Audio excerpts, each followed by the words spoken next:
Hello all you people out there in internet land, this is Specialist 290 and you are watching Let's Play UFO Alien Invasion. All three of you. UFO Alien Invasion is a tactical turn-based strategy game along the lines of XCOM, which is in fact a pretty heavy influence. It uses the Quake 2 engine as its base, and it is entirely open source, which means, of course, that it is perfectly free and legal to download. I'll be providing a link to that in the sidebar. I'm using the 2.3 development version, built February 25th, 2010. The latest stable version is 2.2.1, but this one has a few extra features that I wanted to show off a bit, plus a few improved graphics and things like that. We're going to start a single player campaign on standard difficulty because I'm still not entirely sure that I'm very competent with this game. As you can see, if you click on the different campaigns, you start with different numbers of soldiers and amounts of money, and basically the harder you set the difficulty, the more difficult it gets. Go figure. So we're gonna start us off with a standard campaign, middle of the ground, and here's the story blurb. It is the year 2084. Earth, never the most stable of places, enjoys a time of relative peace. The violent beginnings of the 21st century are far away now, distant memories, but not so distant that they've been forgotten. To most of Earth's people, the Second Cold War is a dark shadow of the past, much like the World Wars were to the children of the late 20th.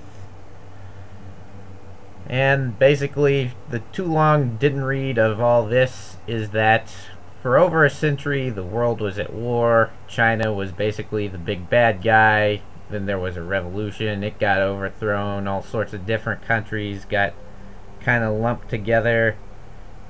Basically all that sort of futuristic stuff. Forgot to set the timer. Anyway, and then right when it seems that everything is peaceful, the aliens invade. They attack the city of Bombay, or excuse me, Mumbai first. All for political correctness. Of course, that's not the only target. There's also Bonn, Johannesburg, and Bangkok.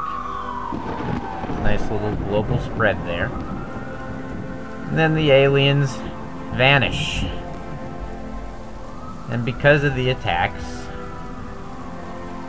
the organization Phalanx is set up to defend the people of the Earth.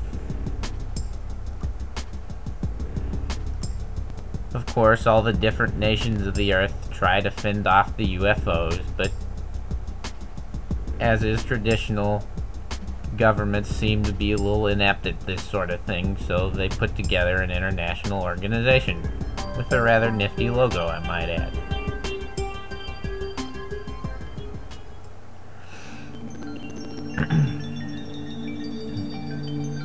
And here is the main game screen.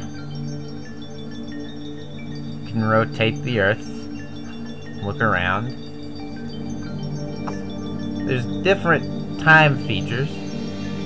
For instance, you can advance it by 5 seconds, 5 minutes, 20 minutes, 1 hour, so on and so forth, all the way up to 5 days.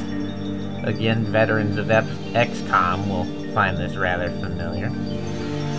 You can rotate the Earth, you can zoom in and out.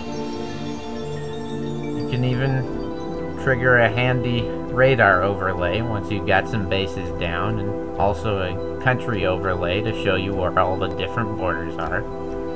As you can see, the Earth has kind of lumped into 8 or 9, I'm not sure the count exactly, but a few large political organizations.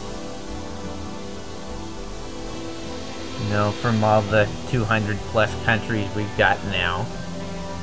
You've got yourself a mail client with different messages. This one, of course, is the good luck message from the head of the UN. Let's see. But, first things first, we're going to set up a base. And here's where the tricky part gets. The email, I think it says that the aliens commonly appear in North America, Europe, and Southeast Asia, and South Africa.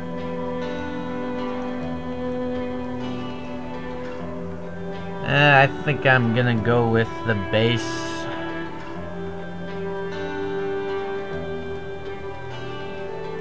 right in the foothills of Tennessee. We'll go off with the default options for all of that.